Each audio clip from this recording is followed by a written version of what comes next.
Assalamualaikum warahmatullahi wabarakatuh. Perkenalkan, nama saya Restia Ayu Servia Andini. Saya dari Prodi Pendidikan Ilmu Pengetahuan Sosial Institut Pendidikan Indonesia Garut. Dan pada kesempatan kali ini, saya akan menjelaskan sebuah materi tentang topologi jaringan. Tujuan dibuatnya PowerPoint ini adalah untuk memenuhi salah satu tugas mata kuliah Multimedia Pembelajaran IPS yang diampu oleh Bapak Yopi Nugraha MKom.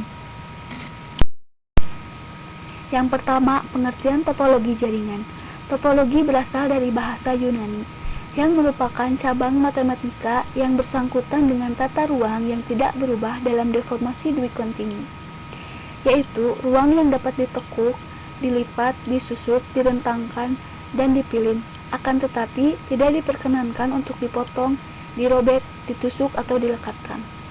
Namun, pengertian topologi jaringan itu tersendiri ialah suatu teknik untuk menghubungkan komputer yang satu dengan komputer yang lainnya, yang merangkai menjadi sebuah jaringan di mana penggunaan topologi jaringan didasarkan pada biaya, kecepatan akses data, ukuran maupun tingkat konektivitas yang akan mempengaruhi kualitas maupun efisiensi suatu jaringan.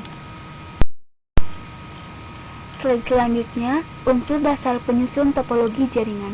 Yang pertama ada link. Definisi link atau disebut juga dengan hyperlink adalah sebuah acuan dalam dokumen hypertext ke dokumen yang lain atau sumber lain, seperti halnya suatu kutipan di dalam literatur. Dikombinasikan dengan sebuah jaringan data dan sesuai dengan protokol akses, sebuah komputer dapat diminta untuk memperoleh sumber yang direferensikan. Pengertian link atau dalam bahasa Indonesia disebut juga dengan tautan, ialah suatu tulisan atau gambar yang apabila diklik akan menuju halaman tertentu sesuai dengan yang ditentukan oleh pembuat link. Nomor kedua ada node. Node adalah suatu unit komputer atau perangkat lain yang terhubung dalam suatu jaringan dalam topologi. Biasanya, node dapat berupa komputer server ataupun klien. Nomor ketiga, station. Station di sini ialah kabel jaringan yang merupakan terminal bagi klien dan server. Selanjutnya, sejarah jaringan. Konsep jaringan komputer lahir pada tahun 1940-an di Amerika pada sebuah proyek pengembangan komputer model 1 di laboratorium Bell dan grup riset Harvard University. Proyek ini dipimpin oleh Profesor H. Aiken. Pada mulanya, proyek ini hanyalah ingin memanfaatkan sebuah perangkat komputer yang harus digunakan bersama. Pada tahun 1950-an, ketika jenis komputer mulai membesar sampai terciptanya superkomputer, saat itu dikenalkan sebuah konsep untuk menghubungkan komputer yang saling tersebar. Konsep tersebut adalah konsep distribusi proses berdasarkan waktu, yang dikenal dengan nama Time Sharing System atau TSS. Maka untuk pertama kali bentuk jaringan network komputer diaplikasikan. Pada sistem TSS, beberapa terminal atau komputer terhubung secara seri ke sebuah host komputer. Dalam proses TSS, mulai nampak perpaduan teknologi komputer dan teknologi telekomunikasi yang pada awalnya berkembang sendiri-sendiri. Perjalanan sejarah komputer ukuran hardware. Komputer dari tahun ke tahun mengalami perkembangan pesat. Hal ini disutradarai dengan kemampuan yang semakin tinggi dan ukuran yang semakin kecil. Saat ini, komputer dan jaringannya sudah dapat menangani proses komunikasi antar komputer atau bisa disebut juga dengan peer-to-peer system tanpa melalui komputer pusat. Untuk itu, mulailah berkembang teknologi jaringan lokal yang dikenal dengan sebutan LAN atau Local Area Network. Dan demikian pula ketika internet mulai diperkenalkan. Adapun tipe-tipe dasar topologi. Tipe-tipe dasar topologi ini dibagi menjadi 6 bagian. Yang pertama, ada topologi bintang atau star. Yang kedua, ada topologi cincin atau ring. Yang ketiga, ada topologi bus. Yang keempat, ada topologi jala atau mesh. Yang kelima, ada topologi pohon atau tree. Dan yang keenam, ada topologi linear. Yang pertama, ada topologi bintang atau star.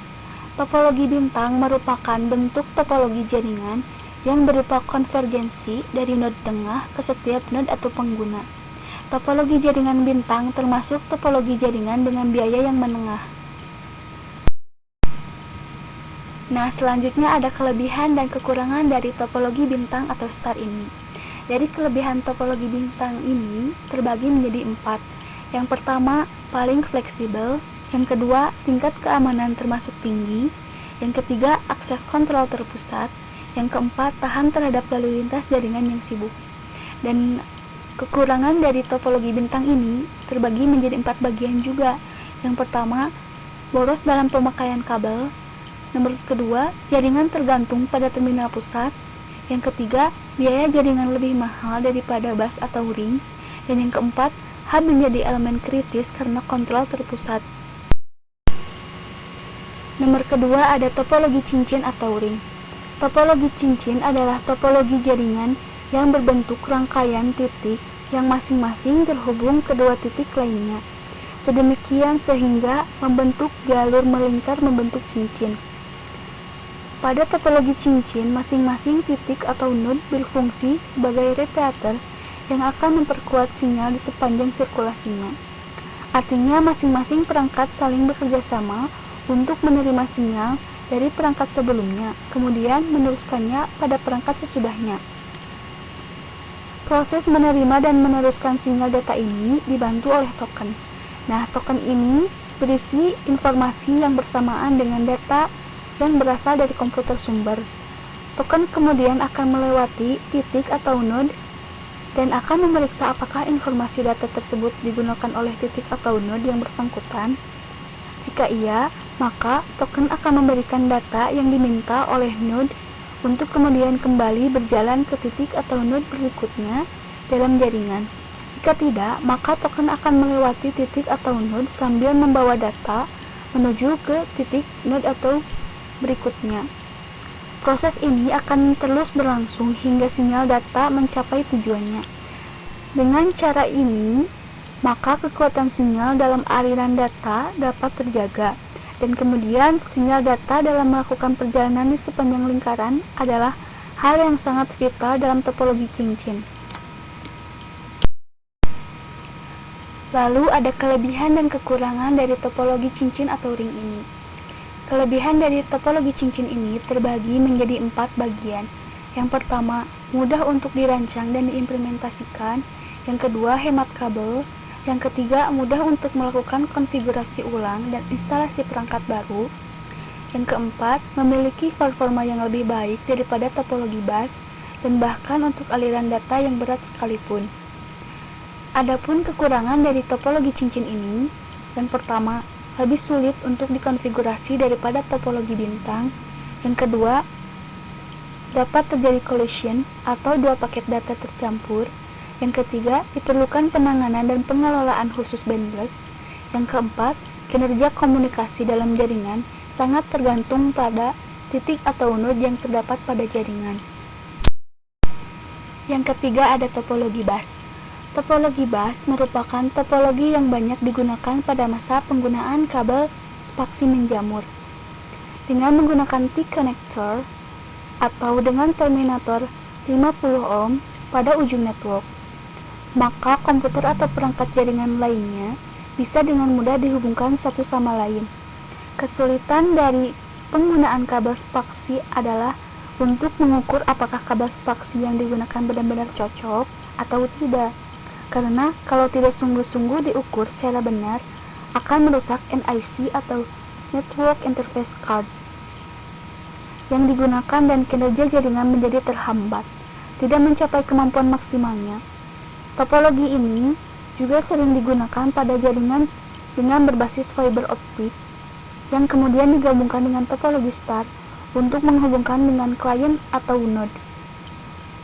Pada topologi bus, dua ujung jaringan harus diakhiri dengan sebuah terminator. Barrel connector dapat digunakan untuk memperluasnya. Jaringan hanya terdiri dari satu saluran kabel yang menggunakan kabel BNC. Komputer yang ingin terhubung ke jaringan dapat mengaitkan dirinya dengan mentep Ethernet-nya sepanjang kabel. Instalasi jaringan bus sangat sederhana, murah, dan maksimal. terdiri atas 5-7 komputer. Kesulitan yang sering dihadapi adalah kemungkinan terjadinya tabrakan data karena mekanisme jaringan relatif sederhana, dan jika salah satu node putus, maka akan mengganggu kinerja dan trafik seluruh jaringan. Adapun ciri-ciri topologi bus. Yang pertama, teknologi dihubungkan dengan satu kabel dalam satu baris. Yang kedua, kabel cut dan digunakan konektor BNC tipe T. Yang ketiga, discontinuous support. Dan yang keempat, di ujung kabel dipasang 50 ohm konektor. Selanjutnya, kelebihan dan kekurangan topologi bus. Kelebihannya yang pertama, hemat kabel. Yang kedua, layout kabel sederhana.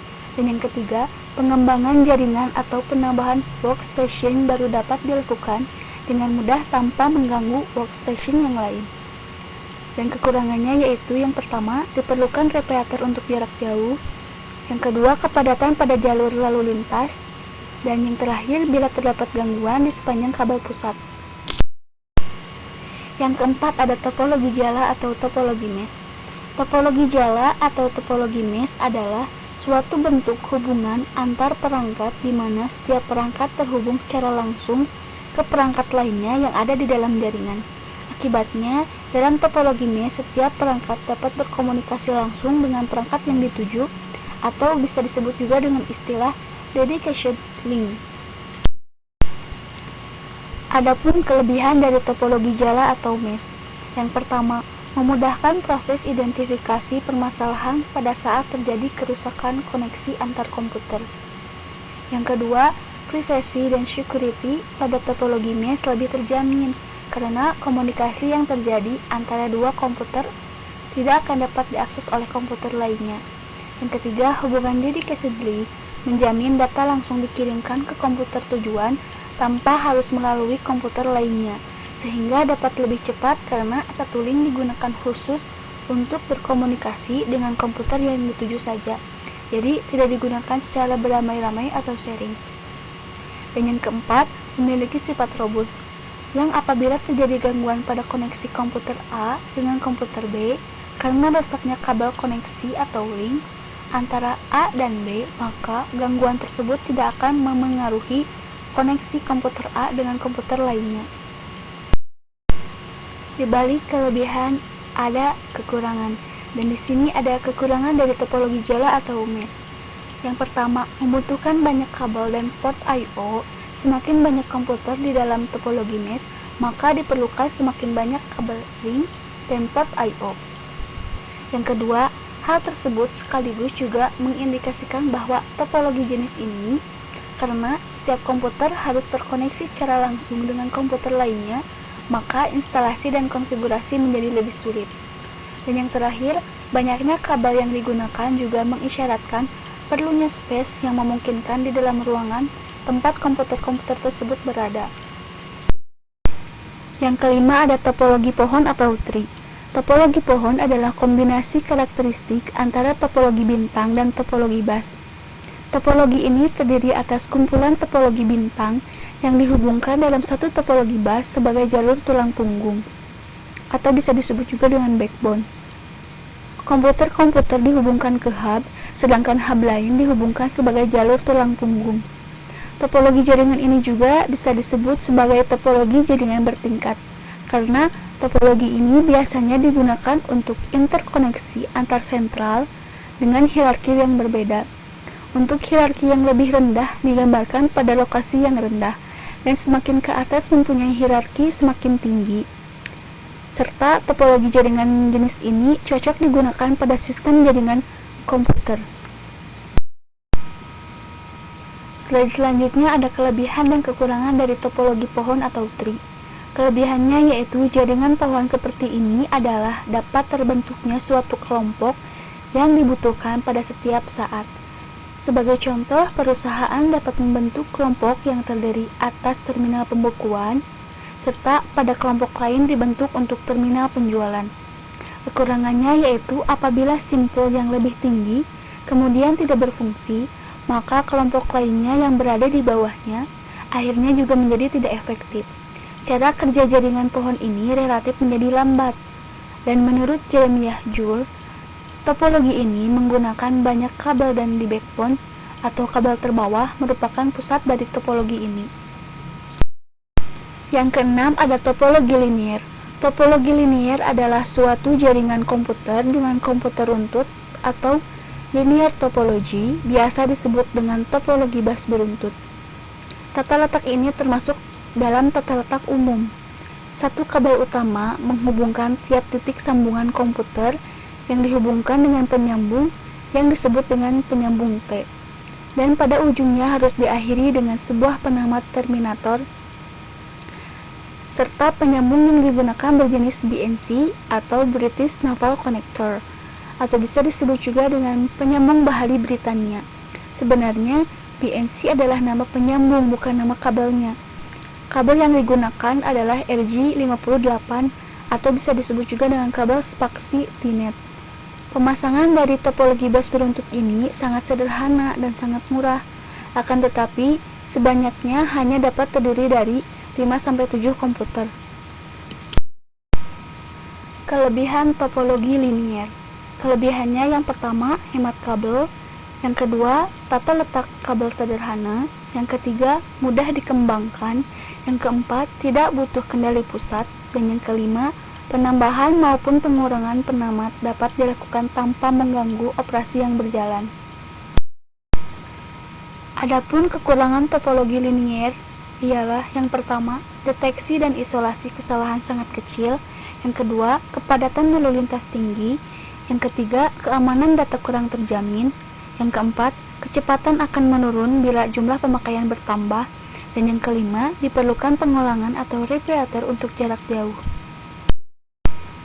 Nah, teman-teman, dari materi yang sudah saya jelaskan di atas, dapat disimpulkan bahwa topologi jaringan adalah hal yang menjelaskan hubungan geometris antara unsur-unsur dasar penyusun jaringan, yaitu node, link, dan station.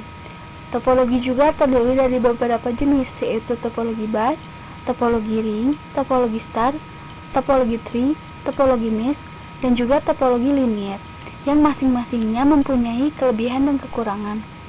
Dalam perbandingan antara semua topologi yang sudah dijelaskan sebelumnya, topologi yang paling baik digunakan yaitu topologi star, karena jika salah satu komputer down tidak mempengaruhi yang lain, dan pelacakan kesalahan sangat cepat dan akses ke komputer lain lebih cepat dan juga lebih mudah untuk di-upgrade. Demikian materi yang dapat saya sampaikan. Mohon maaf apabila ada kekurangan dalam penyampaian materi, dan semoga materi ini bisa bermanfaat untuk saya sendiri dan umumnya bagi teman-teman sekalian. Wabillahi taufiq wal hidayah. Wassalamualaikum warahmatullahi wabarakatuh. Terima kasih.